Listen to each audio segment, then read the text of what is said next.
सलाम दोस्तों, इन साइड पे मौजूद फकर में खुश आमदीद पाएं। परवेज़ इलाही ते नज़र रखो, बड़ी ख़तरनाक सिचुएशन डेवलप होने जा रही है और परवेज़ इलाही साहब की तरफ से आपको एक ऐसा धचका पहुंचना है इमरान खान साहब के ताड़ू संभलिया नहीं जाना। जिस किस्म के हालात डेवलप हो रहे हैं पंजाब के अंदर, बड़ी तेज़ रफ्तारी के साथ तब्दीली आने जा रही है और ये इमरान खान साहब के लिए इलेक्शन कमीशन के फैसले के तहत नाअहल होने के बाद, बल्कि नाअहल होने से बड़ा धचका होगा कि पंजाब उनके हाथ से निकल जाए या परवेज़ इलाही साहब वज़ीर आला रहें लेकिन पाकिस्तान तहरीक इंसाफ की तरफ से वज़ीर आला ना हो तो कैसी सिचुएशन डेवलप हो जाएगी। और वो मुलाकात कैसी रही होगी जो लंदन में हुई होगी, एक फार्म हाउस में हुई होगी। बड़ी इंपॉर्टेंट सिचुएशन डेवलप हो गई है और ये वाली तस्दीक की बात मैं कह रहा हूँ कि ये बात जो खबर मैं आपको दे रहा हूँ ये बाज़ाब्ता तौर पर मुसद्दका खबर है, बल्कि इसके साथ तो अब दो मोतबर गवाहियाँ भी आ चुकी हैं और वो गवाहियाँ किसी सज्जे खब्बे से नहीं आई बल्कि अंदर से आई हैं ये गवाहियाँ, जिसके मुताबिक इस बात के बारहा बल्कि जिसे कह जाए हैं पक्के शवाहद सामने आ रहे हैं कि जनाब परवेज़ इलाही साहब ना सिर्फ इमरान खान साहब को छोड़ने के लिए मुकम्मल तौर पर तैयार बैठे हैं, बल्कि अगले 1 से 1.5 माह के दौरान पाकिस्तान तहरीक इंसाफ के अंदर से भी एक बहुत बड़ी बगावत होने जा रही है इमरान खान साहब के ख़िलाफ़। इमरान खान साहब की पार्टी तितर बितर होने जा रही है और ये बड़ी कन्फर्म यानी कहते हैं ना मुसद्दका इतलात हैं जो मैं आप तक पहुंचा रहा हूँ। ना सिर्फ ये बल्कि अगर आपको याद हो तो आज दोपहर के टाइम पे हमारे जो वज़ीर दिफा हैं ख्वाजा आसिफ साहब वो सियालकोट में मौजूद थे और वहाँ पर उन्होंने एक प्रेस कॉन्फ्रेंस की थी और इस प्रेस कॉन्फ्रेंस के अंदर ख्वाजा आसिफ साहब ने 2-3 बड़ी इंपॉर्टेंट बातें की हैं। उनको बंदा ना इसको थ्रो नहीं कर सकता, उनकी बातों पर तवज्जो देनी चाहिए। एक आर्मी चीफ के हवाले से ख्वाजा आसिफ साहब ने बात की थी और उनका ये कहना था कि 4 माह कबल वज़ीर आज़म ने कमेटी बनाई जिसकी ज़िम्मेदारी मुझे दी गई थी। कमेटी ने कुछ सिफारिशात वज़ीर आज़म को भेजी हैं। कानून और आइन के मुताबिक अगले माह आर्मी चीफ की तैनाती होगी। मैं ये बात ख्वाजा आसिफ साहब कह रहे हैं कि जनाब ये 4 महीने से इस काम के ऊपर काम जारी था,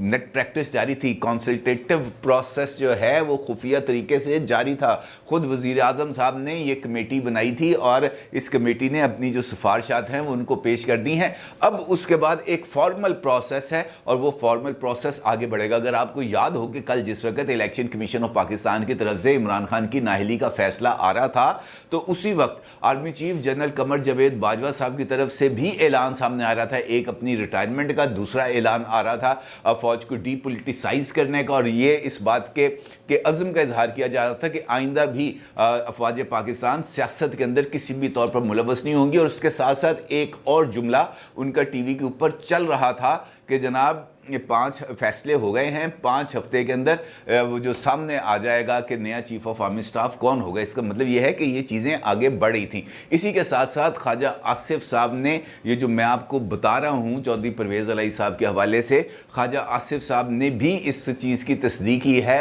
और उनका ये कहना है कि पंजाब में तब्दीली अब कुछ ज़्यादा दूर नहीं है। पंजाब असम्बली का सिलसिला ज़्यादा देर चलने वाला नहीं है। जो हालात अब होंगे उनमें गलत बयानी की गुंजाइश नहीं होगी। आने वाले दिनों में इमरान खान की जो पोजीशन होगी परवेज़ इलाही उनके साथ नहीं होंगे। इमरान खान को छोड़कर जाने वालों में परवेज़ इलाही सबसे आगे होंगे। इसका मतलब ये है कि वो जो लंदन में जाकर मुलाकातें की गई थी, एमएन तो नहीं वो चले गए थे लंदन में, कोई बात नहीं थी, किसी जगह पे कोई खबर नहीं थी कि जनाब परवेज़ इलाही साहब ने कोई बीमार हैं या उनकी वहाँ पर कोई अपॉइंटमेंट हो गई है, वहाँ पर जाकर डॉक्टर से मिलने, इस किस्म की कोई खबर सामने नहीं आई थी। एक दिन अचानक पता चला कि भाईजान जहाज़ से बह के चले गए इंग्लैंड और वहाँ से लंदन चले गए हैं और लंदन जाकर उन्होंने 1-2 बातें भी की थी। याद है आपको हाशिम डोगर साहब के हवाले से भी उनका ये कहना था कि उनकी पता तो पागल जाए, इस तरह की उन्होंने लंदन में जाकर गुफ्तगू की थी। फिर मैंने एक वीलॉग भी किया था जिसके अंदर मैंने आपको बताया था कि लंदन के एक मुज़ाफ़ाती इलाके में एक फार्म हाउस के अंदर नवाज शरीफ साहब और परवेज़ इलाही साहब की मुलाकात हुई है। इसका मतलब ये है कि पंजाब के अंदर कुछ चीज़ें आगे बढ़ रही हैं और स्टेडली आगे बढ़ रही हैं। इसी हवाले से जो वज़ीर आज़म शहबाज शरीफ साहब हैं उन्होंने भी आज प्रेस कॉन्फ्रेंस की, और इस प्रेस कॉन्फ्रेंस के अंदर इमरान खान साहब के लिए भी जो खबरें हैं वो अच्छी नहीं। एक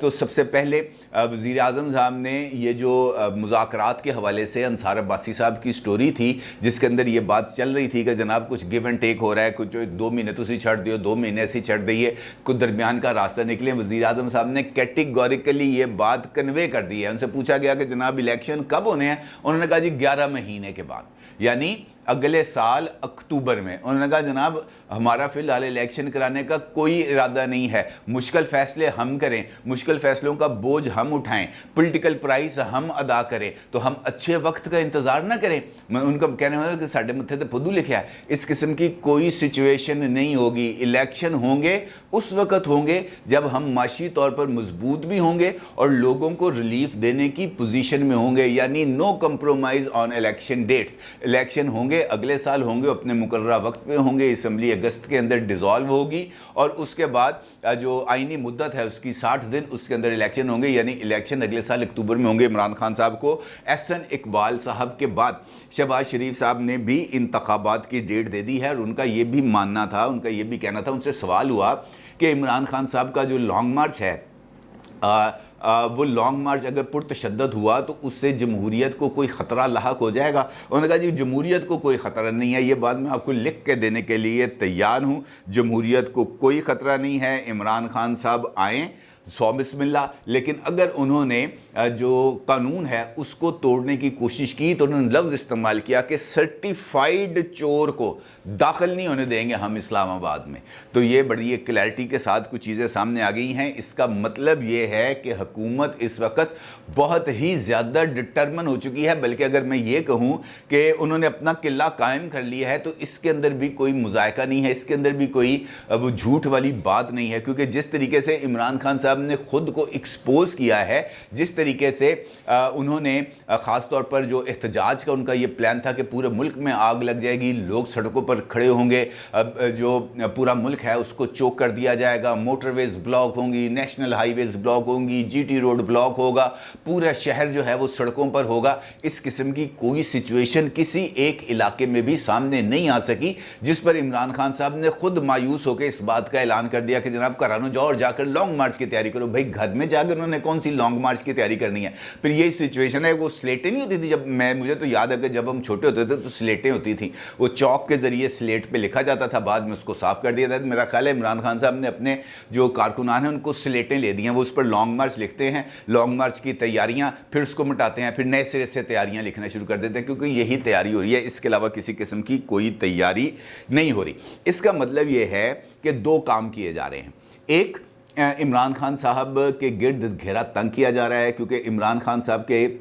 ऊपर कल जो मुजाहरे किए गए थे उसके ऊपर भी इमरान खान साहब के ख़िलाफ़ एक मुकदमा दर्ज कर लिया गया है और असद उमर समेत पाकिस्तान तहरीक इंसाफ की जो दीगर लीडरशिप है उसको भी उन मुकदमों में नामज़द किया गया है और 100 अफराद को उसके अंदर शामिल कर लिया गया है। इसका मतलब ये है कि अब मुख्तलिफ चीज़ें आगे बढ़ेंगी और इमरान खान साहब को बिल्कुल कॉर्नर करने की कोशिश की जाएगी। अब यहाँ पर आके एक सिचुएशन डेवलप होती है, वो ये है कि क्या पॉलिटिकल कुव्वतों को हम अगर दीवार के साथ लगाएंगे तो वाक़तन वो कॉर्नर होंगी। मेरा ये ख्याल है कि सियासत इस वक्त इसी चीज़ का नाम है। इमरान खान साहब ने फरवरी से लेकर अब तक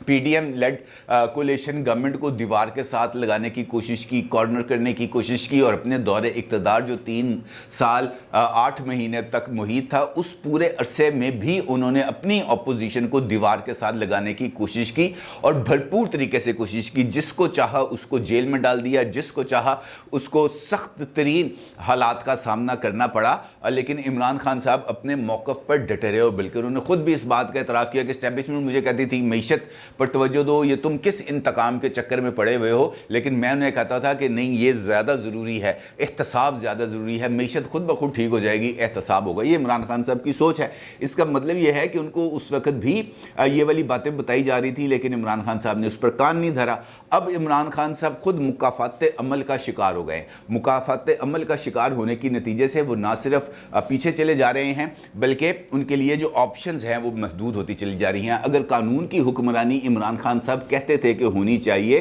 تو پھر ان کو اب اس قانون کے سامنے خود کو سرنڈر بھی کرنا چاہیے۔ قانون سے مجھے یاد آیا کہ لاہور کے اندر اس وقت آسمہ جہانگیر صاحبہ کی یاد کے اندر ایک کانفرنس ہوتی ہے اور ہر سال ہوتی ہے۔ اس کانفرنس کے اندر خطاب کیا ہے جسٹس قاضی فائز عیسیٰ صاحب نے، اور وہ بڑا امپورٹنٹ خطاب ہے۔ وہ اس وجہ سے کہ انہوں نے اپنے خطاب کے اندر یہ جو قانون کی حکمرانی ہے، رول آف لا ہے، اور اس کے اوپر انہوں نے بہت زبردست باتیں کی ہیں۔ بلکہ ایک موقع پر ان کا یہ کہنا تھا کہ یہ ہمارا جو عالم ہے وہ یہ ہے کہ ایک وزیر اعظم کو ہم نے پھانسی پر چڑھا دیا، ٹھیک ہے جی، ایک وزیر اعظم کو ہم نے لیاقت باغ میں قتل کرا دیا، ایک وزیر اعظم کو ہم نے گھر بھیج دیا، یہ کہتے ہوئے کہ جناب آپ نے اپنے بیٹے سے جو تنخواہ لینی تھی وہ نہیں لی، وہ تنخواہ نہ لینے کی وجہ سے آپ ایک اچھے مسلمان نہیں ہیں، لہٰذا آپ گھر چلے جائیں۔ اس کا مطلب یہ ہے کہ انہوں نے اس بات کو بڑی کلیئرٹی کے ساتھ بتانے کی کوشش کی کہ قاضی فائز عیسیٰ صاحب نواز شریف صاحب کے حوالے سے جو فیصلہ ہے اس کے اوپر وہ ریزرویشنز رکھتے ہیں۔ ان کا یہ ماننا ہے کہ ان کو جس جرم کی سزا دی گئی وہ جرم انہوں نے کیا ہی نہیں، لہٰذا اگر ایک جرم ہوا ہی نہیں تو سزا کیسے دی جا سکتی ہے۔ اور اس کے ساتھ ساتھ انہوں نے یہ بات بھی بڑے واضح انداز میں کی کہ سب کو آئین کا احترام کرنا چاہیے، اور آئین توڑنے والے جرنیل کا نام لے کر مذمت کریں، نہ کہ ادارے کا نام لے کے مذمت کریں۔ انہوں نے کہا کہ جناب اگر میں اس کی بلیک لسٹ بناؤں تو اس کے اندر 3 نام آئیں گے، جنرل ایوب خان کا، ضیاء الحق کا اور جنرل پرویز مشرف کا، کہ یہ وہ تمام لوگ ہیں جو اس حوالے سے بلیک لسٹ میں آتے ہیں، اور انہی کا نام لے کر تنقید کرنی چاہیے۔ اور پھر ان کا یہ کہنا تھا کہ ہم فوج کو ایک ادارے کے طور پر لیتے ہیں، فوج ایک الگ ادارہ نہیں ہے، فوج ایگزیکٹو کے ماتحت ہے۔ ادارہ دیکھنا ہے تو ایگزیکٹو ہے، پارلیمنٹ ہے اور جوڈیشری ہے، یہ 3 ادارے ہیں۔ فوج ایک ایگزیکٹو کا ایک سبارڈینیٹ ایک ادارہ ہے، الگ سے ایک ادارہ نہیں ہے، لہٰذا اس کو ایک ادارے کے نام سے موسوم نہیں کرنا چاہیے۔ اور پھر ان کا یہ کہنا ہے کہ جو سچویشن ہے اس وقت، بلکہ ایک خط بھی ان کی طرف سے سامنے آیا ہے، کیونکہ یہ جو جوڈیشل کمیشن ہے اس کا اجلاس ہونے جا رہا ہے، اور اس اجلاس میں ایک مرتبہ پھر پچھلے اجلاس میں جن 3 جج صاحبان کے ناموں کو مسترد کیا گیا تھا، ایک مرتبہ پھر ان کے نام اس لسٹ میں شامل کیے گئے ہیں، جس پر جسٹس قاضی فائز عیسیٰ نے چیف جسٹس عمر عطا بندیال صاحب کے نام ایک اور خط لکھا ہے، اور اس کے اندر انہوں نے کہا کہ جناب یہ 3 نام آپ نے ڈال دیے ہیں، یہ تو پچھلے اجلاس میں مسترد ہو چکے تھے۔ یعنی یہ جو عدالت کے اندر بھی ایک جو سچویشن ہے وہ ذرا تھوڑی سی ڈیولپ ہو رہی ہے، اور قاضی فائز عیسیٰ صاحب جو سینئر موسٹ جج ہیں، جنہوں نے next air chief justice of Pakistan بننا ہے، وہ اس حوالے سے اپنا جو ریزرویشنز ہیں اس کا مسلسل اظہار کرتے چلے جا رہے ہیں۔ اس کا مطلب میری جو بات کہنے کا مقصد تھا، قاضی فائز عیسیٰ صاحب کا جو ریفرنس میں نے آپ کو دیا، وہ انفیکٹ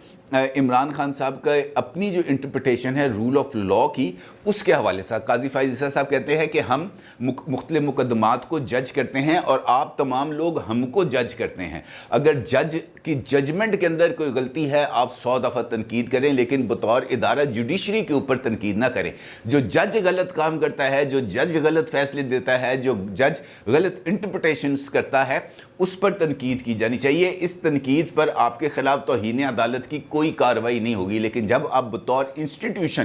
کسی چیز کو تنقید کا نشانہ بناتے ہیں تو پھر جو ہے وہ کارروائی ہونے کے امکان بھی ہوتے ہیں، اور اس طریقے سے اس ادارے کا وقار بھی مجروح ہوتا ہے۔ اب عمران خان صاحب کیا کر رہے ہیں؟ عمران خان صاحب مسلسل اداروں کو ٹارگٹ کر رہے ہیں، چاہے وہ ادارہ پارلیمنٹ کا ادارہ ہے، چاہے وہ حکومت ہے یعنی ایگزیکٹو ہے، اور چاہے وہ الیکشن کمیشن آف پاکستان ہے یا جوڈیشری ہے، لارڈ جوڈیشری کی جو خاتون جج ہیں زیبا چودھری صاحبہ، ان کے اوپر جو عمران خان صاحب نے تنقید کی تھی وہ سب کے سامنے، وہ ڈھکی چھپی بات نہیں ہے، یہ ایک اوپن بات ہے۔ لہٰذا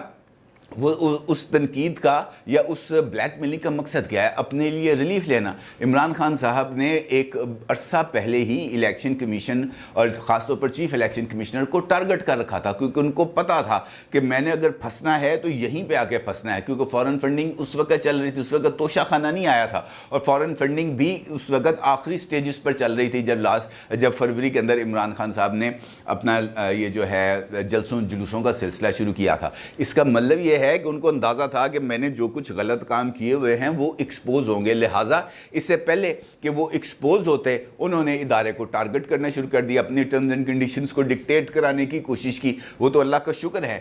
کہ ادارے نے اپنا جو ہے وہ کمپرومائزنگ سچویشن پر نہیں آئے، وہ انہوں نے اپنے لیے جو ایک انڈیپینڈنٹ راستہ تھا انہوں نے اس کو اپنایا، اور یہی وجہ ہے کہ یہاں پر جو ہے ہمیں رول آف لا نظر آتا ہے۔ اب جو امپورٹنٹ سچویشن آ رہی ہے، اگر میں پولیٹیکلی بات کروں تو وہ پنجاب ہے۔ پنجاب اس وجہ سے زیادہ امپورٹنٹ ہے کہ یہ آدھا پاکستان ہے، 12 کروڑ کی آبادی ہے، آبادی کے لحاظ سے سب سے بڑا صوبہ ہے، اور آبادی زیادہ ہونے کی وجہ سے اس کی ریپرزنٹیشن نیشنل اسمبلی میں سب سے زیادہ ہے۔ لہٰذا اگر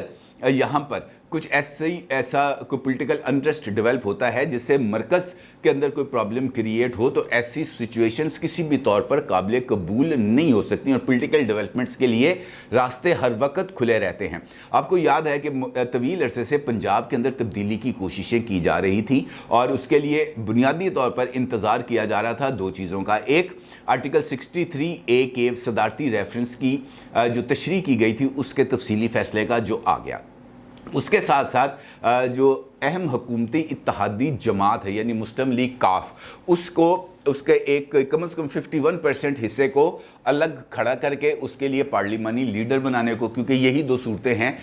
کہ یا تو پاکستان تحریک انصاف سے 51% لوگ الگ ہو جائیں اور وہ اپنا الگ پارلیمانی لیڈر بنا لیں، اور اس کے بعد وہ جو ہے اپنا قائد ایوان منتخب کریں، تو اس میں کسی کو کوئی پرابلم نہیں ہوگا، ان کے اوپر ڈیفیکشن لاز لاگو نہیں ہوں گے، یا مسلم لیگ کاف میں یہ ایسی تبدیلی آ جائے۔ لیکن اس کے ساتھ ساتھ کچھ اس قسم کی خبریں بھی آ رہی تھیں کہ کوئی بیک چینل رابطے ہو رہے ہیں، نون لیگ کے کاف لیگ کے ساتھ کچھ ملاقاتوں کی خبریں بھی چل رہی تھی،